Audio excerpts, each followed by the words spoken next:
യൂട്യൂബറുടെ വീട് കേറി ആക്രമിച്ചെന്ന ആരോപണത്തിൽ വീണ്ടും പ്രതികരണവുമായി നടൻ ബാല രംഗത്ത്. ചെകുത്താൻ എന്ന അജു അലക്സിനെതിരെ താൻ കേസ് കൊടുത്തിട്ടുണ്ടെന്നും 1 കോടി രൂപ ചെകുത്താൻ തനിക്ക് തരണമെന്നും ബാല മാധ്യമങ്ങളോട് പറഞ്ഞു. ആറാട്ടണ്ണൻ എന്ന സന്തോഷ് വർക്കി പാവമെന്നും അയാൾക്ക് ഒരു തെറ്റ് പറ്റിയെന്ന് കരുതി അയാൾ മോശം ആളല്ലെന്നും ബാല പറഞ്ഞ വാക്ക് വാക്കായിരിക്കും. FIR. ചെകുത്താന്റെ മാത്രം പേരിലാണ് കേസ് കൊടുത്തിരിക്കുന്നത്. 2 കോടതിയുണ്ട്.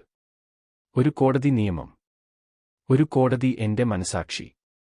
ആറാട്ട് അണ്ണൻ ഒരു പാവമാണ്.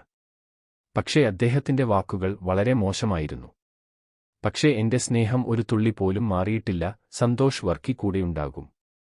അയാളെ ഉപദ്രവിക്കരുത്. ബാല പറഞ്ഞു. ഞാൻ ആശുപത്രിയിൽ ഇരുന്നപ്പോൾ പുള്ളി പറഞ്ഞത് മദ്യപിച്ചിട്ടാണ് എനിക്ക് ലിവർ പോയതെന്നാണ്. എത്ര വേദന ഉണ്ടായിട്ടുണ്ടാകും. നിങ്ങൾ എല്ലാ മീഡിയയോടും ഞാൻ പറയുന്നു, കണ്ണാൽ കാൺപതും പോയി, കാതാൽ കേൾപ്പതു പോയി, തീരെ വിചാരിപ്പതേ മെയ്. കണ്ണുകൊണ്ട് കാണുന്നതും കാതുകൊണ്ട് കേൾക്കുന്നതും അല്ല സത്യം. അന്വേഷിച്ചിട്ട് പറയണം.